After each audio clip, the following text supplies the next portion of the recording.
Merci beaucoup. Prions.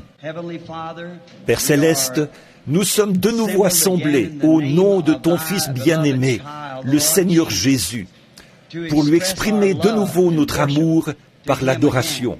Nous prions que son esprit vienne parmi nous et donne à chacun de nous une portion de cet esprit qui nous accordera la grâce, qui nous soutient pour achever le voyage et combattre le combat qui nous attend, le combat de la foi. Accorde-le, Père, et romps pour nous cet après-midi le pain de vie, afin de nous fortifier. Car il est écrit, l'homme ne vivra pas de pain seulement, mais de toute parole qui sort de la bouche de Dieu. Puissions-nous l'entendre cet après-midi, au nom de Jésus-Christ. Amen. Vous pouvez vous asseoir. Je tiens à féliciter frère Carlson. Il vient de me laisser monter avec à peine 10 minutes de retard. Il fait des progrès. Encore une semaine de réunion, nous allons simplement... Je serai probablement ici à l'heure. Nous sommes très heureux de ce privilège. Eh bien, ce soir, c'est notre dernier soir pour cette série de réunions. Et je voudrais vous laisser partir à temps pour que vous puissiez prendre votre souper. Je sais que beaucoup d'entre vous appellent ça votre dîner. Mais si, là je dîne, quand est-ce que je souperai? Bon, je parlais à un homme. Il a dit, « Oh, frère Branham, il s'agit d'un dîner. » « Oh, vraiment ?» J'ai dit, « Je veux vous prouver que vous faites fausse route. » J'ai dit, « Nous ne prenons pas le dîner du Seigneur, nous prenons son souper. » Alors nous aimons considérer cela comme celui du Seigneur, comme notre souper. Le souper du Seigneur, ce soir-là, pas le matin ni l'après-midi. C'était son souper, il l'a pris le soir. Alors, eh bien, nous voudrions revenir de bonne heure. Ainsi donc, nous ne serons pas en retard ce soir. Frère Carlson me laissera monter à l'heure exacte ce soir. La foi est une ferme assurance, des choses qu'on espère. Et je ne sais pas si je peux avoir un peu assez de temps. J'essaierai peut-être de prêcher sur le compte à rebours ce soir, si le Seigneur le veut. En effet, c'est un petit message scientifique que le Seigneur m'a donné pour les derniers jours. Et je pourrais probablement prêcher sur cela ce soir, si le Seigneur le veut. Eh bien, nous avons passé des moments formidables hier soir. Je me suis avancé et j'ai dit, nous n'allons pas prier pour les malades. Et le Seigneur a quand même guéri les malades. Vous voyez? Amen. Il peut nous arriver de dire quelque chose, mais le Seigneur peut changer cela quand il le veut. Vous voyez, il est Dieu. Maintenant, je voudrais lire rapidement les Écritures pour un petit sujet qui, à mon avis, pourrait nous aider cet après-midi. Et donc, s'il me laisse monter à l'heure, j'essaierai de terminer à l'heure. Et ça serait vers 16h30, ce qui serait d'ici une cinquantaine de minutes. Prenons maintenant le livre des Juges, chapitre 16, et lisons les versets 27 et 28, alors que nous regardons à la parole. La maison était remplie d'hommes et de femmes. Tous les princes des Philistins étaient là. Il y avait sur le toit environ 3000 personnes, hommes et femmes. Regardez Samson jouer.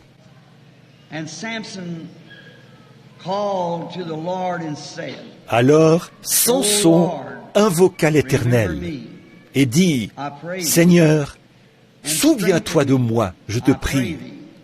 Ô Éternel, donne-moi de la force seulement cette fois, et que je puisse tirer vengeance des Philistins pour mes 2 yeux. » Prions encore.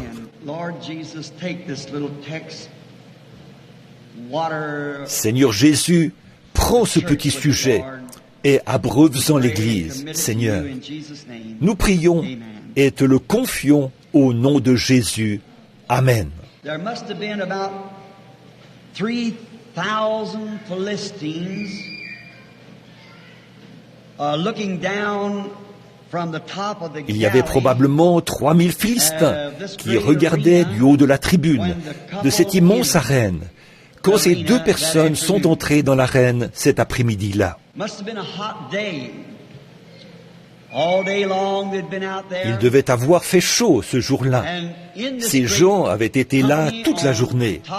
Et là, dans cette grande foule, en haut de cette immense arène construite sous une forme semblable à celle d'un champignon à l'envers, son poteau central au milieu qui s'étendait un peu comme ceci, et ces deux poteaux-là qui soutenaient le tout, tous les spectateurs.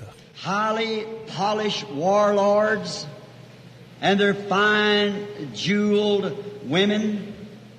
Des chefs de guerre très raffinés étaient là, ainsi que leurs femmes, parées de leurs somptueux bijoux.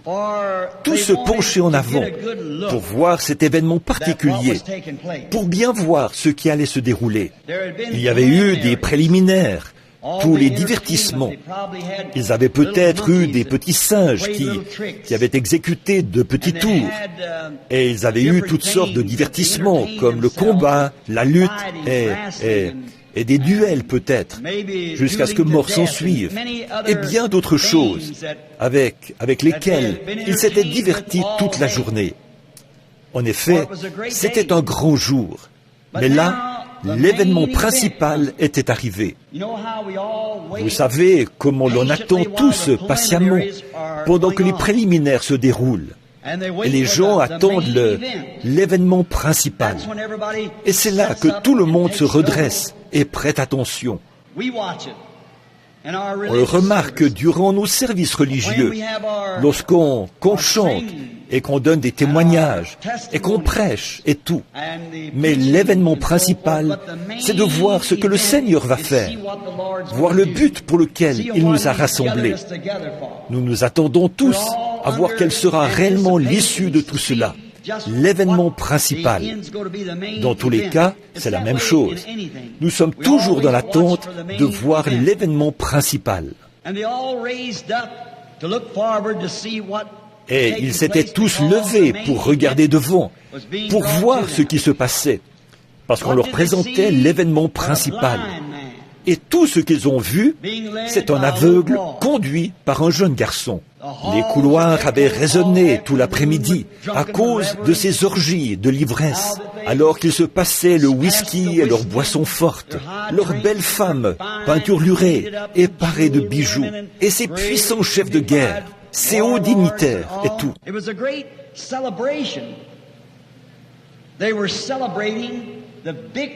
C'était une grande fête. On célébrait la victoire. Oh, je n'aime vraiment pas dire ça. La victoire que Dagon, le dieu poisson, avait remportée sur le serviteur de Dieu. Ça me coûte terriblement de dire cela, mais c'est la vérité. Il célébrait de cette façon-là une victoire sur le serviteur de Jéhovah. Quelle chose honteuse!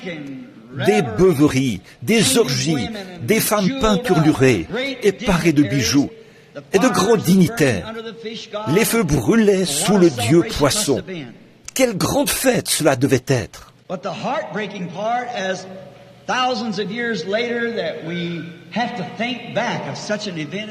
Mais le plus douloureux dans tout ça, c'est que des milliers d'années plus tard, nous devons nous souvenir d'un tel événement, alors que le grand Dieu du ciel avait résolu en son cœur qu'il détruirait cette nation parce qu'ils étaient païens et que Dieu avait envoyé un homme pour faire ce travail.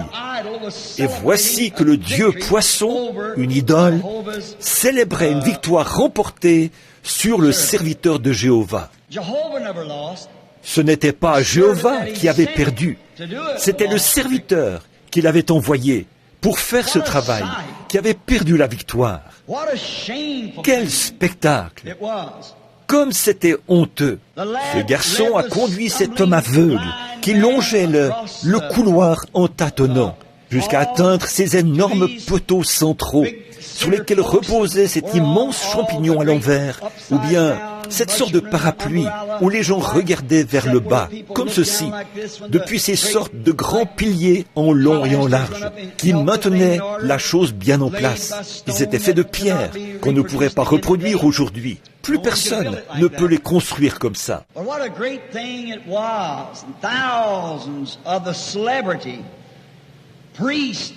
Mais quelle chose gigantesque c'était là. Il y avait des milliers de prêtres de renom, au torse bien bombé, qui avaient servi une idole, avec toutes leurs cérémonies et leurs rituels adressés à leur idole pour avoir vaincu Jéhovah. Quel grand jour c'était là. Ils buvaient, s'adonnaient à des orgies et se conduisaient n'importe comment. Et voici venir le serviteur de Jéhovah, aveugle, tâtonnant, conduit par un jeune garçon vers ce grand poteau, pour amuser la galerie. L'événement principal, c'était de se moquer du but établi par Jéhovah, de détruire la nation. Et voilà que la nation avait capturé la chose même que Dieu avait placée pour les détruire, et là, il l'avait vaincu et se moquait de lui. L'événement principal de leur célébration. Ça vous arrache presque le cœur d'avoir à regarder cela, n'est-ce pas? De penser à ce qui a pu. Cette histoire n'aurait vraiment jamais dû être racontée, mais elle a probablement été racontée pour notre instruction, à nous, écrite comme ça. Broken,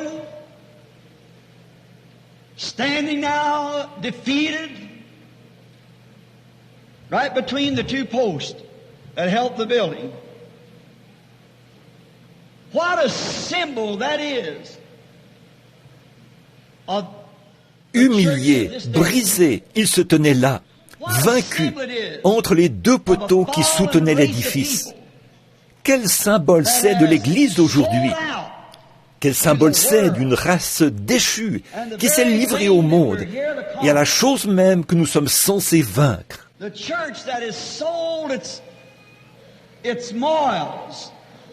That sold the Bible, sold its strength, l'Église qui a vendu sa moralité, qui a vendu la Bible, qui a vendu sa force, qui a aussi livré son épée et qui se tient là humiliée, à l'heure où les signes annonciateurs de la venue de Jésus-Christ sont proches, alors qu'elle devrait être lavée, sans tache ni ride, et se tenir debout pour accueillir son époux. Quel tableau nous avons sous les yeux, un symbole de la déchéance morale qu'il y a sur la nation, cette nation. Et j'essaierai de ne pas trop m'attarder sur mes références bibliques pour pouvoir terminer rapidement. Mais je pourrais symboliser cela avec l'Église, avec la nation, avec la politique, et avec tout ce sur quoi on peut mettre la main aujourd'hui, hormis la Bible de Dieu. Moralement déchue, la race humaine en soi, elle est dans un état lamentable.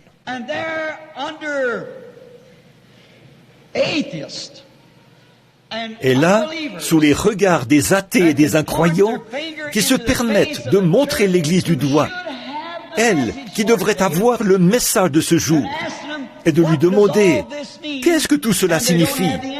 Là, elle n'a pas de réponse.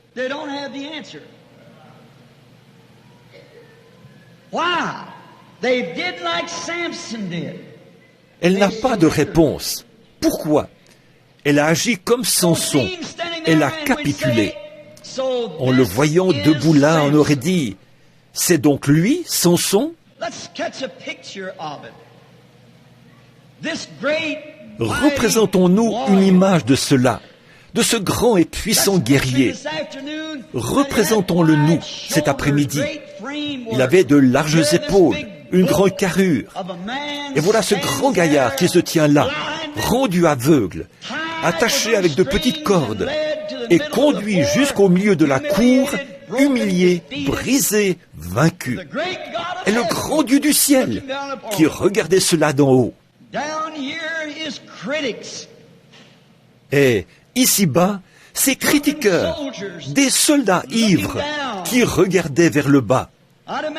J'imagine que beaucoup de Philistins, alors qu'ils se tenaient là, avaient même ressenti une grosse frayeur en entendant son nom.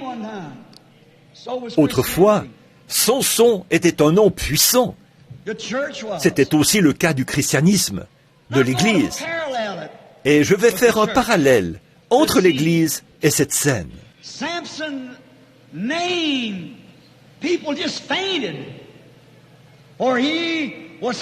Dès qu'on prononçait le nom de Samson, les gens s'évanouissaient, car ils n'avaient jamais vu un tel homme. Sa force surpassait tout ce qu'il y avait jamais eu dans le monde. Rien de ce qu'ils avaient ne pouvait l'égaler. Beaucoup se souvenaient de lui alors qu'ils le regardaient, se tenant là dans cet état. Beaucoup le regardaient depuis les tribunes et se souvenaient l'avoir vu dans une autre position. Un jour, comme il se tenait là, une mâchoire de mulet à la main, et 1000 Philistins gisant autour de lui, alors que les autres s'étaient enfuis vers les rochers pour s'y abriter. Il se tenait là, il leur faisait signe du doigt. « Allez, venez, si vous voulez goûter un peu à ça. » Mais regardez-le maintenant. Beaucoup de Philistins, alors qu'une prostituée, un soir, l'avait incité à entrer dans la ville de Gaza. Ces derniers avaient pris les énormes portes, qui devaient bien peser des tonnes. Ils l'ont enfermé à l'intérieur et l'ont eu. Ils ont envoyé chercher des soldats et ont dit, « Maintenant, nous l'avons eu. Nous l'avons cerné. » C'est ce que le diable cherche toujours à faire. Vous cerner sur un point. Mais souvenez-vous, quand Samson s'est réveillé le lendemain matin, ou cette nuit-là plutôt, quand il a constaté qu'il avait été cerné, il pouvait toucher l'arrière de sa tête et savoir qu'il était toujours un fils de l'alliance de Dieu et que rien ne pouvait le bloquer. Autrefois, l'Église aussi était comme ça. Qu'est-ce qu'il a fait? Il s'est levé, a descendu la rue, a arraché ses portes de leur cavité, les a placées sur ses épaules et monté jusqu'au sommet de la colline et s'est assis. Beaucoup de ceux qui étaient présents cet après-midi-là se souvenaient de cet événement. Mais regardez-le maintenant, rendu aveugle, ridiculisé, un objet de moquerie pour l'ennemi.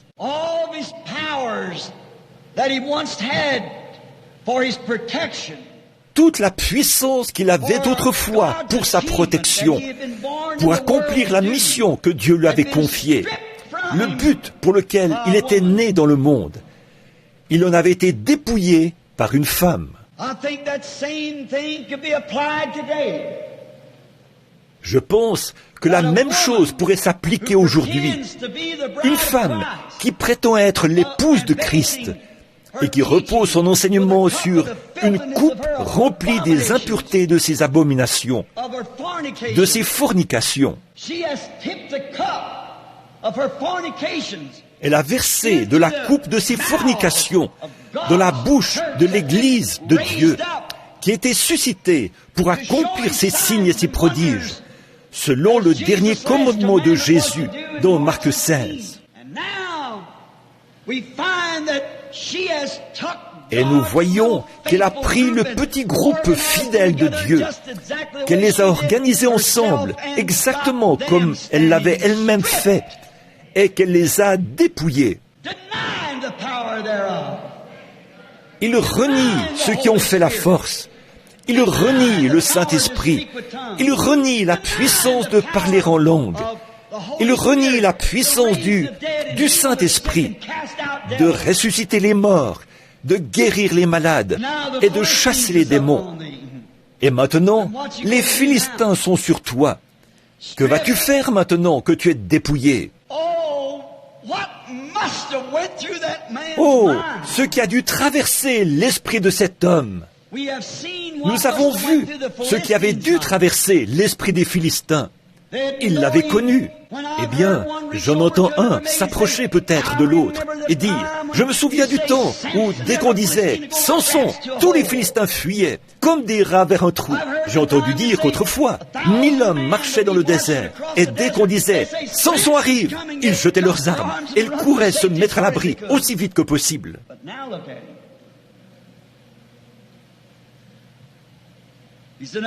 Mais regardez-le maintenant. Il est dans un état lamentable, attaché. Tout ça parce qu'il a fait des compromis avec une femme. Voilà pourquoi elle l'a dépouillé de sa puissance.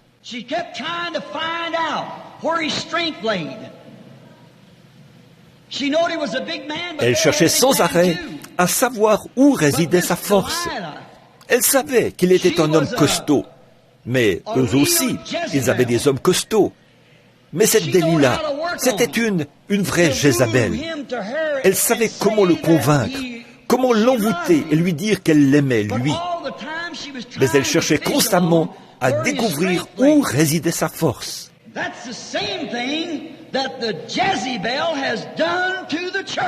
Et c'est exactement ce que cette Jézabel a fait à l'Église. Elle a cherché jusqu'à ce qu'elle trouve où résidait cette force.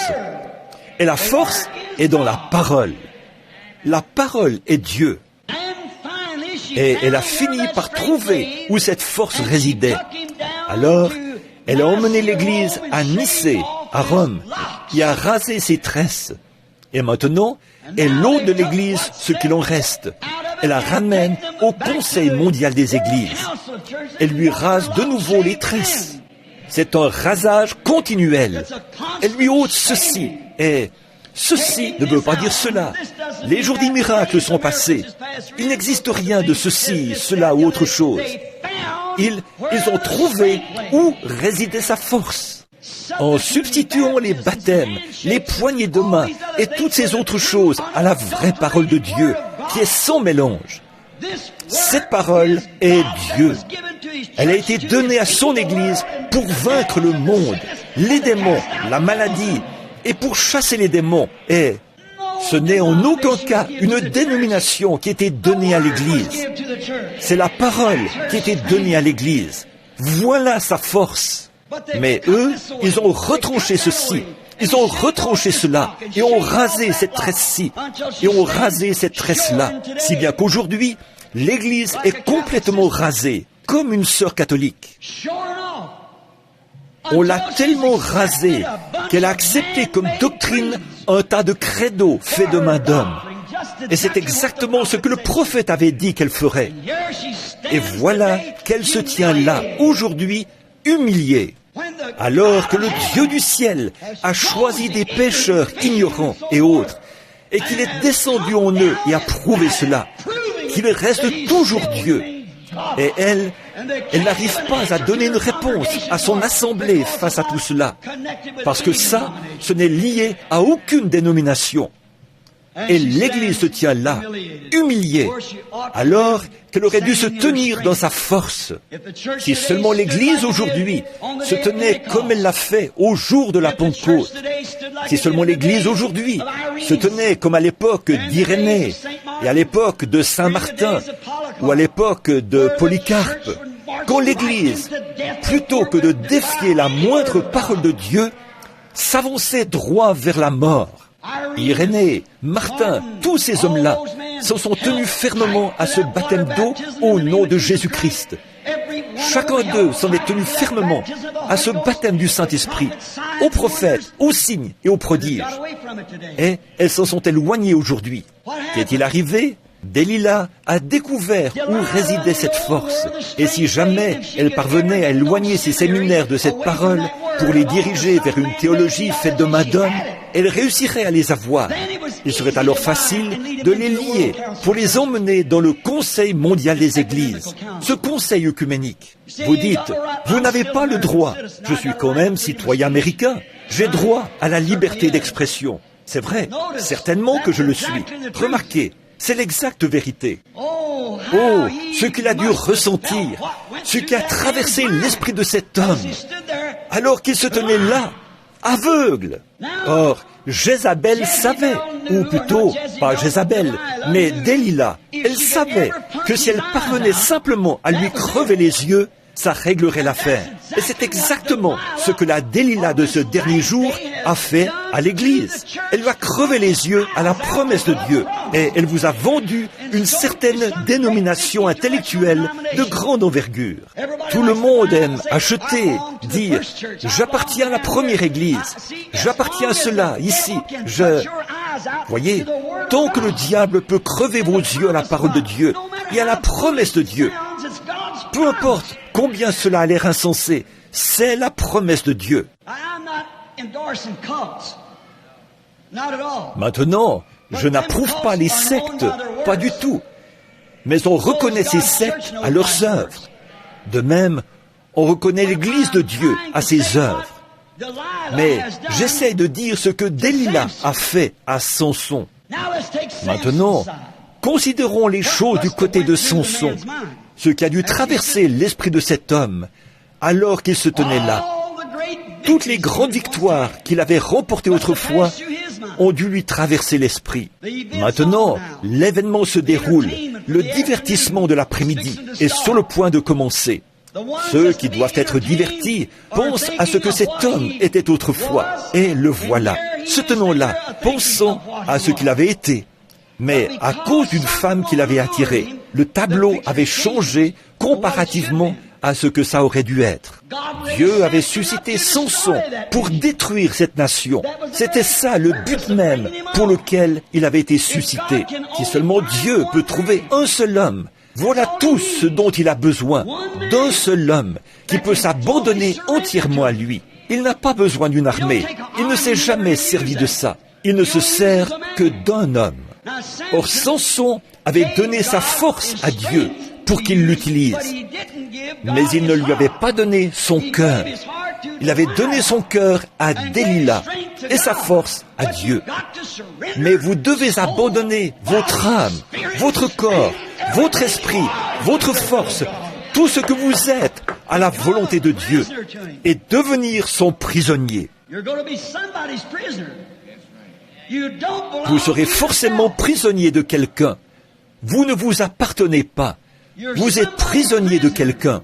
Vous êtes soit prisonnier du diable, connaissant cette vérité, mais ne voulant pas vous y abandonner, soit prisonnier du monde et vous vous abandonnez à Dieu. C'est soit l'un, soit l'autre. Vous êtes soit prisonnier du diable pour le péché, soit prisonnier de Dieu pour la justice. Vous êtes soit l'un, soit l'autre. Et là, Samson pense aux grandes victoires qu'il avait remportées. Il lui est sans doute venu à l'esprit que, lorsqu'il était un jeune garçon, Dieu l'avait confirmé et avait donné des instructions à sa mère, qu'il ne fallait pas qu'elle prenne de boissons fortes ou qu'elle devait surveiller son alimentation. Elle allait enfanter un naziréen. Et sa mère lui peignait les cheveux en lui disant « Mon fils, ces tresses sont une alliance avec Dieu. C'est là que résidera ta force. Ne divulgue jamais cela. Ne divulgue jamais ton secret. Ne le livre jamais. Quoi que tu fasses, garde-le. » Jésus-Christ a dit à l'Église, « Les cieux et la terre passeront, mais ma parole ne passera jamais. Et quiconque en retranchera une seule parole, ou y ajoutera une seule parole, sa part sera retranchée du livre de vie. » L'Église devrait y réfléchir maintenant, alors que nous sommes dans ce chaos, en cette heure qui précède la venue du Seigneur Jésus d'un moment à l'autre pour un enlèvement. Ces grandes victoires auxquelles nous pouvons nous référer, celles d'autrefois, durant la Réforme, à l'époque d'Irénée et de Saint Martin, de Patrick, et de ceux qui ont protesté contre ces organisations. Et quand Luther est sorti et qu'il a protesté contre cette première organisation, l'Église catholique, le groupe qu'il avait suivi a fait marche arrière et s'est organisé après lui. Quand John Wesley est sorti de l'anglicanisme, et dès que Wesley est parti, ils se sont organisés juste après lui. Et des pentecôtistes du début sont sortis des dénominations. Ça, c'était pour vous un terme blasphématoire. Mais comme un chien qui retourne à ce qu'il a vomi, et une truie à son bourbier, vous êtes retourné directement à la chose que vous êtes censé vaincre. Vous êtes né pour vaincre cela. Alléluia.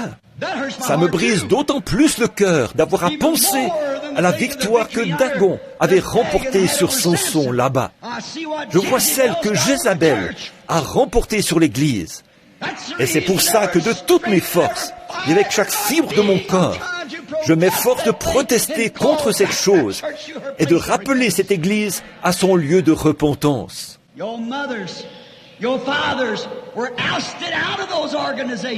Vos mères, vos pères ont été mis à la porte de ces organisations. Ils en sont sortis et ont protesté contre elles. Et voici que leurs enfants ont fait demi-tour et sont retournés à la chose d'où ces derniers étaient sortis.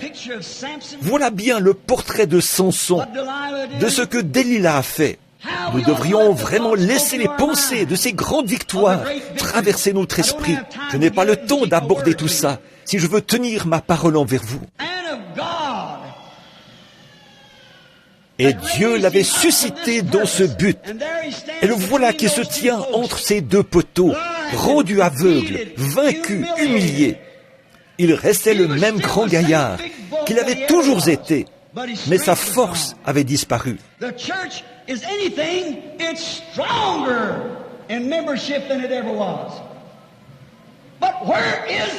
L'Église est tout en termes d'adhésion. Elle est plus forte que jamais. Mais où est la parole, la force manifestée? Elle vous a été ôtée par vos organisations qui rasent la puissance. Il avait manqué à ses engagements vers Dieu. Non seulement avait-il manqué à ses engagements vers Dieu, mais il avait manqué à ses engagements envers son propre peuple. Il était un fiasco complet. Dieu l'avait suscité pour qu'il détruise la nation même dont il était maintenant le prisonnier. Et voici la dernière organisation de l'Église, la Pentecôte. Cet après-midi, elle est tout aussi vaincue que l'était Samson. Peut-être ne le croirez-vous pas, mais si vous voulez bien ouvrir votre esprit à la parole, vous verrez que c'est la vérité. On lui faisait faire des tours pour divertir. Comme je l'ai dit une fois, il n'y a pas longtemps, ces hommes d'affaires du plein évangile, que j'aime bien, dans leur magazine, ils ont écrit « Révérend Saint-Père un tel ». Pauvres pentecôtistes, illusionnés et aveugles, qu'est-ce qui ne va pas chez vous? Ne savez-vous pas que notre Sauveur a dit « N'appelez personne sur cette terre Père ». Vous ne vous rendez donc pas compte que le diable ne fait que prendre ici quelqu'un qui était mis à la porte de l'une de ces organisations pour vous réduire à n'être qu'un objet de risée? Elles ne vont pas entrer. Ne laissez personne vous dire qu'elles entreront. Qu'est-ce qui ne va pas chez cette église illusionnée? Le monde lui a crevé les yeux. Ne savez-vous pas que Jésus a dit que cela arriverait? Et quand la Vierge endormie est venue acheter de l'huile, elle ne l'a jamais obtenue. Voilà la Vierge endormie. Les luthériens, les méthodistes, les presbytériens, ils ne l'obtiennent pas. Ils ont beau parler en langue et sauter, mais ça ne veut rien dire du tout. J'ai vu des païens faire la même chose et des adorateurs du diable parler en langue, sauter, chanter et pousser des cris, boire du sang dans un crâne humain, invoquer le diable et parler en langue. N'allez pas vous appuyer sur des sensations. C'est la parole de Dieu qui ne passe point. La voici vaincue, tout autant que Samson l'avait été. Elle est en train de faire des tours à présent. Satan se lève et se moque d'eux. Il dit, regardez, ils prétendent croire la Bible. Regardez. Il dit à tous les anges du ciel, regardez, regardez. Oui, ce sont des croyants de la Bible. Chacun d'eux. Regardez-les se rassembler. Je vais tous les jeter là. Chacun d'eux. Exactement. Et va les amener jusqu'à ce point. C'est exactement ce que dit l'Écriture. Il faut qu'ils le fassent. Les voilà vaincus. Delilah, ils ont les yeux crevés, si bien qu'ils ne peuvent pas voir la vérité. Jésus a dit aux pharisiens, vous avez des yeux et vous ne voyez pas. Vous avez des oreilles et vous n'entendez pas. Pourquoi? Il a dit, en effet, Ésaïe a dit cela. Il s'est reporté à la parole, au prophète. Dieu lui-même, Jésus-Christ, s'est reporté à la parole de son prophète. Et aujourd'hui, le Saint-Esprit réveille votre mémoire. Emportés, enflés d'orgueil, aimons le plaisir plus que Dieu. les femmes maquillées, portant des shorts, se comportant comme le monde, se coupant les cheveux et faisant tout cela, ayant l'apparence de la piété, mais reniant ceux qui ont fait la force. Eh bien, vos propres œuvres démontrent que vous ne croyez pas. Le Saint-Esprit, dans la parole, se reporte de nouveau à la parole. Oh, vous dites, je l'ai reçu. Quand vous prenez un médicament pour une maladie, s'il ne fait pas effet, vous feriez mieux de changer votre médicament.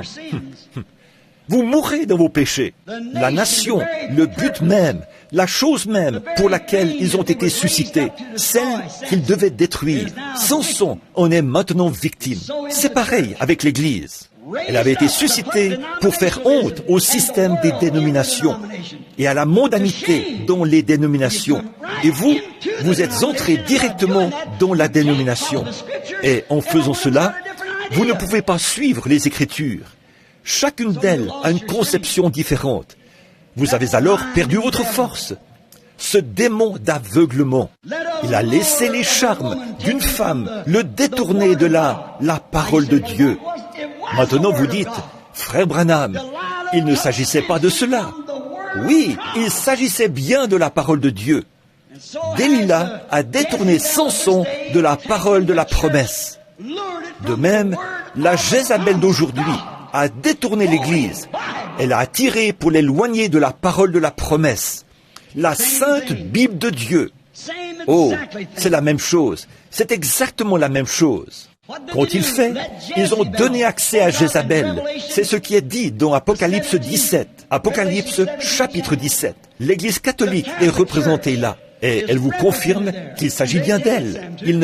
Leur propre livre le dit. Ils ne se jettent pas. Combien parmi vous ont déjà lu leurs propres écrits? Vous savez que c'est vrai. Ils disent que l'Église catholique est représentée là. C'est vrai. Et souvenez-vous, elle était la mère des prostituées. Elle était une prostituée et la mère des prostituées. Voyez, ce devaient être des églises, pas des garçons. C'était des filles, des églises protestantes. Une mère de prostituées. Dès qu'elles se sont organisées, elles ont fait la même chose que cette dernière avait faite là. Elles se sont dépouillées de la parole. Elles doivent suivre les instructions d'une certaine organisation. Je sais que ceci n'est pas populaire, mais c'est la vérité. Je n'ai pas le soutien de grandes émissions de radio et de grandes émissions de télévision. Que Dieu m'aide à ne jamais l'avoir. Je ne désire qu'une seule chose, et c'est le soutien de Jésus-Christ par sa parole. Qu'il confirme que je dis la vérité par sa parole. Que ce ne soit pas quelque chose de faux, quelque chose d'artificiel, des choses sans scrupules, mais que ce soit le véritable Saint-Esprit lui-même qui prenne la promesse de ce jour et montre que c'est la vérité. C'est tout ce que je désire ardemment voir. Comme Jésus l'a dit, si je ne fais pas les œuvres de mon Père, alors ne me croyez pas. Maintenant, aveugle. Oh, vous dites, nous ne sommes pas aveugles. Vous êtes aveugles. La Bible dit que vous l'êtes. Tout lecteur de l'Écriture sait que ceci, c'est l'âge de l'Église de Laodicée. Combien croient cela?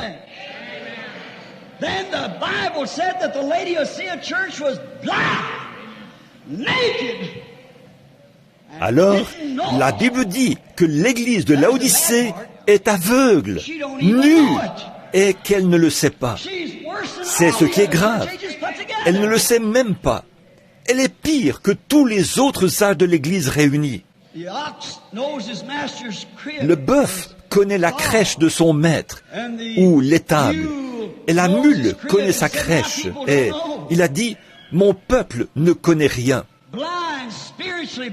Aveugle, spirituellement aveugle. Aveugle à quoi? À la parole de Dieu. Tout aussi aveugle qu'ils peuvent l'être. Ils ne veulent pas voir cela.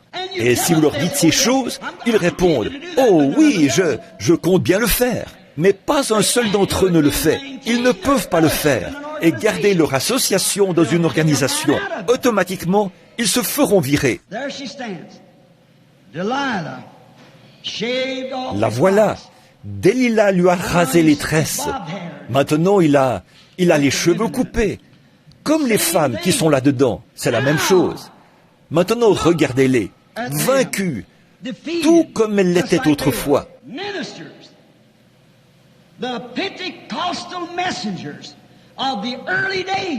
Les ministres, les messagers pentecôtistes du début, on n'aurait jamais fait croire à ces hommes-là que leurs propres enfants organiseraient des séminaires qu'eux-mêmes avaient critiqués par la parole de Dieu. Et d'où ils étaient sortis? C'est vrai. Qu'avons-nous obtenu par ces séminaires? Ils ont introduit le monde dans l'Église. Un vieux ministre chantait autrefois. On a levé les barrières, on a fait des compromis avec le péché, on a levé les barrières, les brebis sont sorties. Mais comment les boucs sont-ils entrés? Vous avez levé les barrières, vous vous êtes éloigné de la parole. Quand Ève a levé les barrières au raisonnement intellectuel de Satan, la mort est entrée. Et les barrières avec lesquelles Dieu l'avait barricadé, c'était sa parole de la promesse. Et nous avons substitué autre chose, un credo à la place de la parole. Amen. Vous savez que c'est la vérité. Qu'est-ce que nous avons, nous les pentecôtistes, aujourd'hui? Trop de Ricky. Ce terme, Elvis et Ricky, ça ne s'était jamais entendu à d'autres époques. C'est un terme, c'est le nom associé à cette époque. Il cadre avec ceci. Il signifie quelque chose. Vous dites, un nom, ça ne signifie rien. Dans ce cas, pourquoi a-t-il changé le nom d'Abraham en Abraham? Pourquoi a-t-il changé le nom de Saul en Paul? Le nom de Simon en Pierre? Pourquoi a-t-il changé son propre nom? Pourquoi a-t-il changé celui de Jacob en Israël? Mais pas avant qu'il ait lutté avec l'Éternel, pas avant qu'il ait vaincu. Et Jésus, quand il a eu vaincu la mort, le séjour des morts et la tombe, la Bible dit qu'il a eu un nom nouveau. Jacob aussi, quand il a eu vaincu. Et si l'Église arrive à vaincre, alors elle ne dira plus « Je suis méthodiste, baptiste, presbytérienne ». Quand elle arrivera à vaincre ses credos et le monde qui l'a entraîné dans tout cela, elle reviendra, l'épouse de Jésus-Christ, Madame Jésus-Christ. Amen. Quel triste spectacle, alors que nous voyons Samson se tenant là. Les femmes aux cheveux courts, qui portent des shorts, au visage maquillé, des pentecôtistes qui se disent chrétiennes. Elles chantent dans la chorale. Il n'y a pas longtemps, j'étais dans l'assemblée de Pentecôte, dans une grande ville où habite un grand homme célèbre. Et les réunions avaient pris une telle ampleur que j'avais dû les déplacer vers un grand endroit. Et ils avaient la chorale pentecôtiste sélectionnée. Et ils étaient bien loin de se douter que j'étais là, derrière les rideaux, en train de prier. Et là, chacune des filles qui étaient dans ce rang, environ 35 filles et 35 garçons, a chanté le Messie, était maquillée et avait les cheveux coupés. Et quand David Duplessis recueillait une offrande pour les missions, il mimait l'aveugle Bartimée. Il courait en faisant passer le bol. Voilà les petits-enfants pentecôtistes. Ça, ce n'est pas un serviteur de Dieu pentecôtiste qui a le baptême du Saint-Esprit. Le Saint-Esprit ne ridiculise pas sa propre parole. Il ne peut pas le faire et demeurer le Saint-Esprit. Mais c'est là que vous vous êtes retrouvés. Oh, Samson a commencé à réfléchir un peu. Souvenez-vous, ces bandes sont enregistrées et envoyées dans le monde entier. Je ne m'adresse pas seulement à ce groupe ici présent. Samson s'est mis à réfléchir à ses erreurs. Oh, il s'est mis à penser à ce qu'il était autrefois. Vous, pentecôtistes, pensez à ce que vous étiez il y a 1900 ans. Vous, l'Église, les catholiques, les protestants, pensez à ce que vous étiez il y a 1900 ans et regardez ce que vous êtes aujourd'hui. Examinez cela un instant. Il ne me reste qu'environ 8 minutes pour tenir parole. Remarquez. Mais alors qu'il se tenait là, il a pleuré. Il s'est mis à réfléchir à ses erreurs. Lorsqu'il s'est mis à penser à ce qui lui était arrivé, il était aveugle. Donc, il ne pouvait plus voir. Lui, il avait accepté autre chose. L'amour pour cette femme, c'est ce qui a eu raison de lui. Par la suite, elle lui a tourné le dos. Oh, quel piège dont je pourrais parler ici, que Satan a tendu à l'Église. Il suffit d'aveugler vos yeux à la vérité. Et là, voilà, on vous a eu. Et si seulement vous le saviez, un de ces jours, Dieu va vous prouver cela, ce qu'est la marque de la bête. Ah oui, remarquez, mais une fois aveuglée, elle se tient là. Et il se tenait là. Et il a commencé à se souvenir de ces choses, de ses erreurs. Là où il s'était détourné du chemin étroit et resserré. Là où il s'était éloigné de la promesse de Dieu. Et il s'était crié, « Seigneur, tire vengeance pour mes yeux. » Pourquoi a-t-il fait cela? Il savait qu'il y avait une possibilité. Maintenant, c'est là que je veux que vous écoutiez. Samson a dû penser à toutes les fois où il s'était écarté du sentier. C'est là qu'il a pris conscience de cela. Mais c'était trop tard. Il a pris conscience de cela. Les fois où il s'était écarté du sentier. Et il s'est dit, il doit y avoir une possibilité que Dieu réponde. Il savait que s'il pouvait se repentir et amener Dieu à voir qu'il regrettait son erreur, il y avait une possibilité que Dieu accomplisse quand même sa promesse. Dieu le fera. Il va le faire. C'est pareil maintenant. Dieu aura cette Église. Ne vous en faites pas. Elle sera là. Le Saint-Esprit agira tellement dans l'Église que l'Église et Christ seront le même esprit. Luther s'est tenu aux pieds avec la justification. Wesley s'est tenu aux pulsations de l'amour avec la sanctification. Mais ceci s'est élevé jusqu'à la tête maintenant. Vous voyez, c'est au-delà de tout ça. Elle en a fait une dénomination. Et le vigneron est venu émonder la vigne. Ils sont morts. Ils ne sont plus jamais revenus. Ils ne reviendront plus jamais. Mais là, il y a toujours une semence de vie qui avance. Mais remarquez, Samson s'était dit qu'il devait y avoir une possibilité. Il l'avait saisie. Mais ce qui est triste aujourd'hui, c'est que l'Église ne saisit pas cela. Les gens ne se rendent pas compte qu'un réveil est possible. Ils ne se rendent pas compte de cette possibilité. Ils n'ont pas encore saisi la vision. Ils restent simplement immobiles. Oh, ils disent, eh bien, frère Branham, que faites-vous? Oh, je sais que vous tapez des mains, que vous avez de très grands rassemblements, et que le clinquant du monde vous fait briller de 1000 feux. Il vous faut fréquenter les endroits les plus grands. Il vous faut absolument avoir les meilleurs divertissements. Il vous faut faire ceci, cela ou autre chose. Il faut que votre pasteur soit un érudit de séminaire, avec un doctorat. Sinon, vous ne pouvez pas dire à vos voisins là que votre pasteur est un petit gars sauvé, sorti d'un champ de maïs là-bas. Notre pasteur est le docteur en droit un tel. Pour moi, ça veut simplement dire qu'il est plus éloigné de Dieu. C'est tout. Plus éloigné, car l'intellect l'éloigne toujours. Oh, vous brillez par votre savoir. Et une autre chose, au sujet d'une bonne partie de cette évangélisation moderne d'aujourd'hui, tout le mouvement pentecôtiste et les autres, et tout ça, c'est tout un spectacle hollywoodien. Oui, certainement que vous en brillez, comme les clinquants de la reine de Dagon, le dieu poisson. Mais ce clinquant, ce savoir et cette mise en scène intellectuelle qui brille de 1000 feux permettent au public de voir n'importe quelle défaite, et ainsi de suite.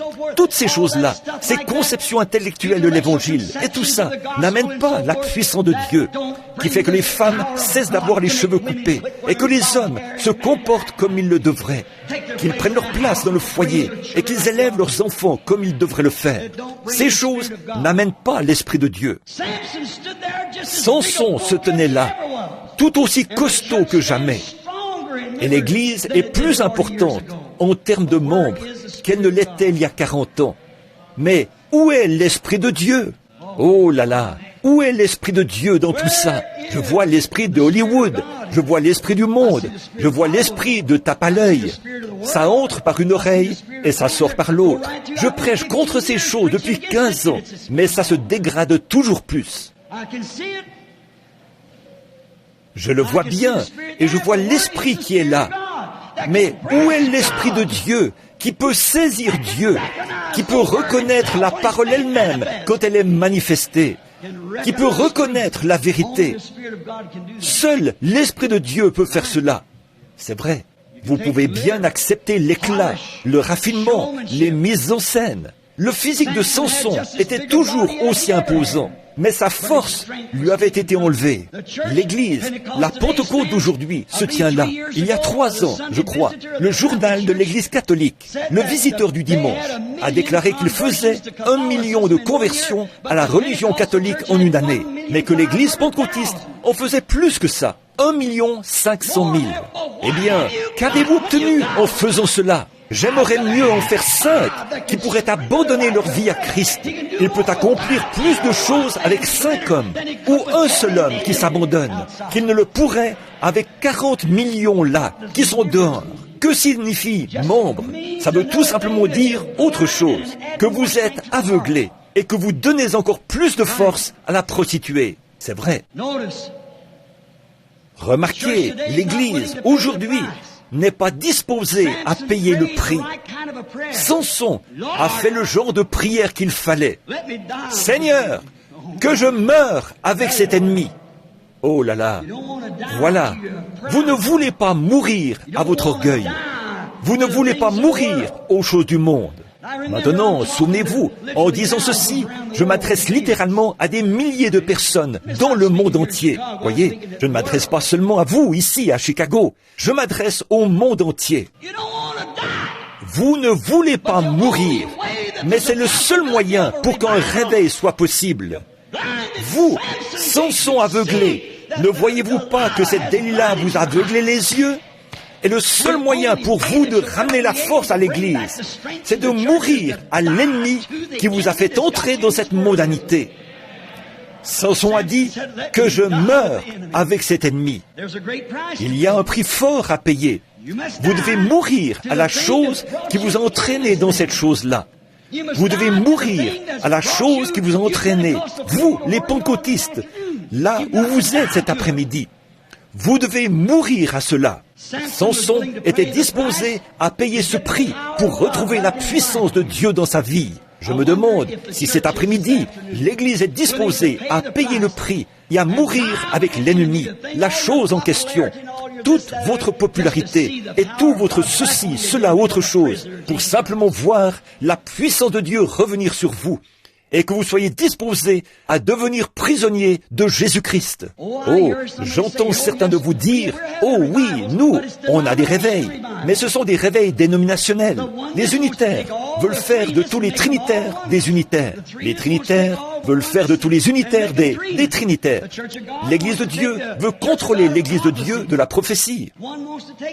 L'une veut contrôler l'autre pour faire une grande dénomination. Vous ne vous rendez pas compte que vous êtes seulement en train de satisfaire les hommes. Nous sommes frères. Aucune dénomination ne peut séparer l'amour de Dieu. Nous sommes frères. À ceci, tous connaîtront que vous êtes mes disciples, si vous avez de l'amour les uns pour les autres. Vous dites, dans ce cas, pourquoi criez-vous contre eux? L'amour est correctif. Si l'amour ne corrige pas, alors ce n'est pas de l'amour. Si vous voyez votre enfant là dans la rue et que vous ne lui donnez pas une petite stimulation du protoplasme postérieur, vous n'êtes pas un bon papa. Mais une vraie mère ou un vrai papa lui donnera une fessée, lui fera savoir qu'il doit quitter la rue ou périr. Ça, c'est le véritable amour. Mais dire, Junior, mon chéri, je ne sais pas, toi peut-être que tu ne devrais pas être là-bas à cette heure de la journée, le temps de la fin, alors que les voitures roulent assez vite. Oh, non-sens, espèce de prédicateur efféminé qui n'a pas l'audace de prendre la parole de Dieu pour appeler les choses par leur nom. Noir, c'est noir, et blanc, c'est blanc. Le bien, c'est le bien, et le mal, c'est le mal. Pourtant, c'est ce qu'ils font. Oui, on a des réveils, d'accord. Mais regardez la moralité que vous avez après ces réveils. Ça ne les change pas du tout. Chaque fois, ils s'éloignent encore plus de Dieu pour se diriger vers le monde. Remarquez, Samson savait ce qui allait se passer si sa prière était exaucée. Mais nous n'avons pas encore calculé ce qu'il nous en coûtera.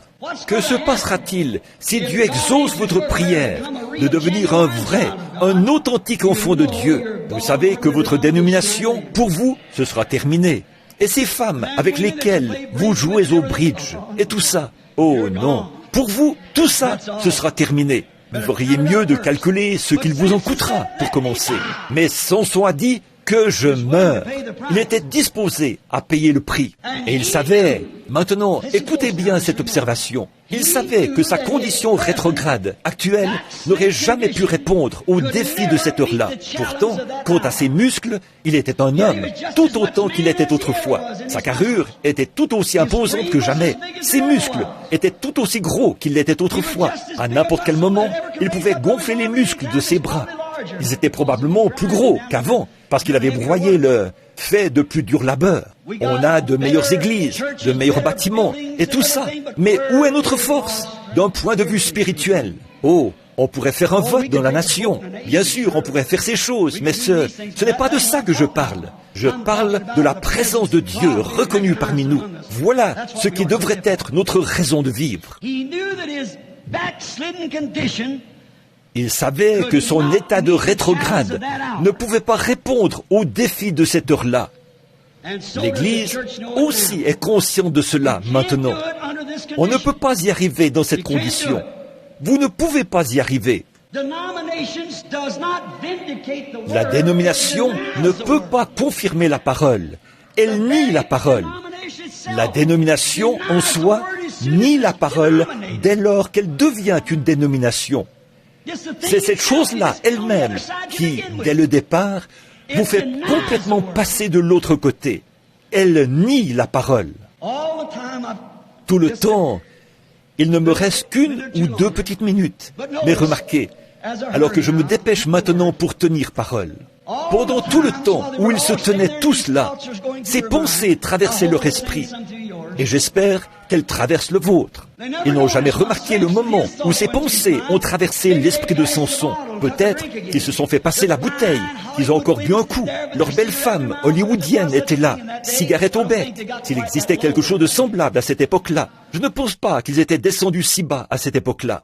Mais elles s'étaient relevé les cheveux et avaient bu un autre coup et criaient « Salut Joseph » ou « Jean ». Ou vous là-haut, là-bas. On a joué aux cartes ensemble hier soir. On a participé à une grande fête. Il y a une possibilité que Dieu veuille m'exaucer. Il y a une possibilité. Et comme il y pensait, les Philistins n'avaient pas fait attention à lui, alors que ce jeune garçon avait détaché ses mains et avait reculé. Il avait dit, « Place mes mains sur le poteau. » Il y a une possibilité.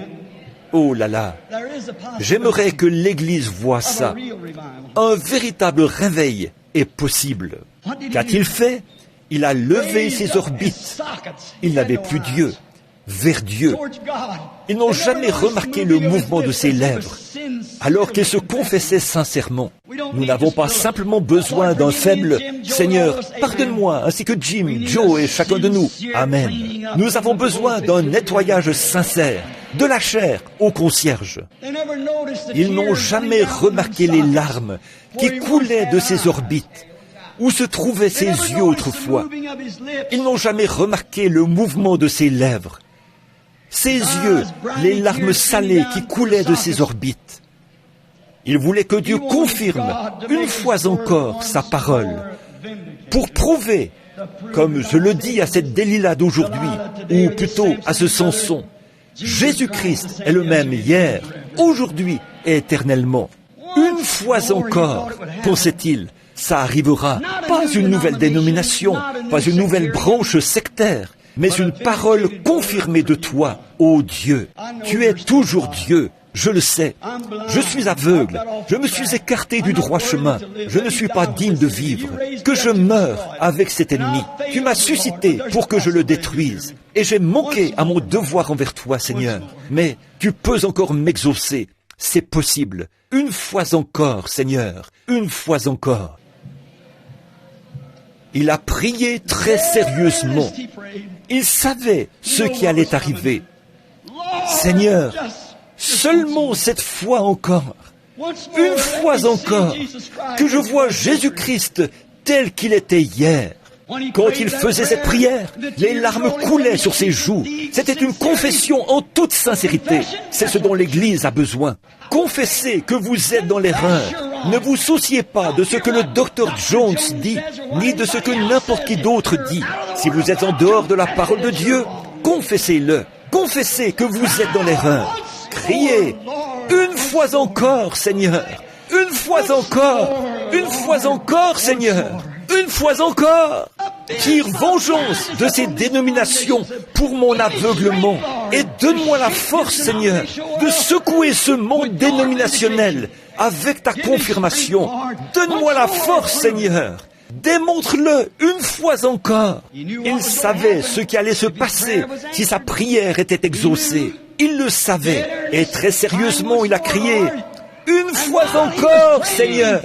Et comme il priait et qu'il faisait son honnête confession, chaque fibre de son corps a commencé à vibrer. Oh Dieu, si seulement le corps de Jésus-Christ pouvait être uni et que chaque fibre et chaque membre se mettent à vibrer de nouveau par le véritable baptême du Saint-Esprit, pas par de nouveaux membres, ni par une poignée de main, ni par un quelconque credo.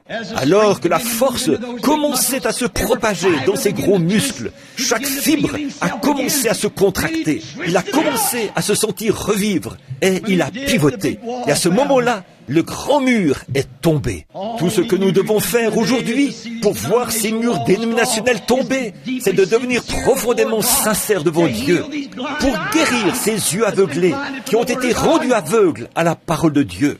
Ce fut la plus grande victoire que Samson ait jamais remportée sur chaque ennemi qu'il avait été suscité pour détruire, parce qu'il était disposé à confesser premièrement. Oh, vous, de la Pentecôte, tenez-vous-en à votre poste cet après-midi, à votre poste du devoir envers la parole de Dieu. Repentez-vous et criez d'une voix forte, « Seigneur Dieu, une fois encore !»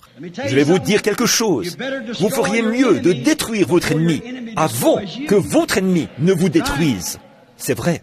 Ramenez les réunions de prière à l'ancienne mode, la vraie repentance remplie de piété, le service à l'autel qui dure une nuit entière.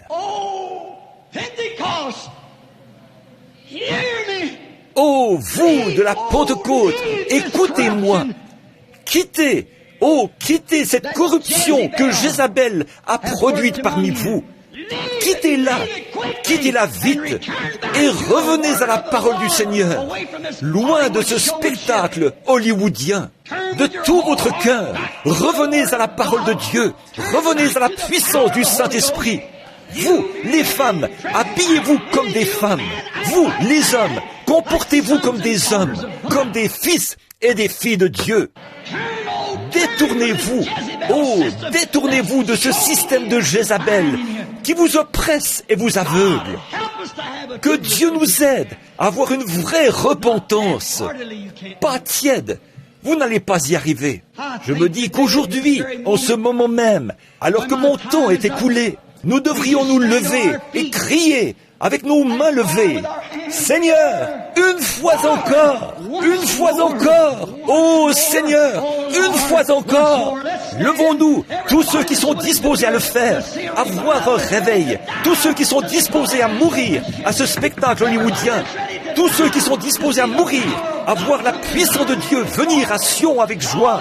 Sur toutes ces montagnes saintes, il ne se fera ni tort ni dommage.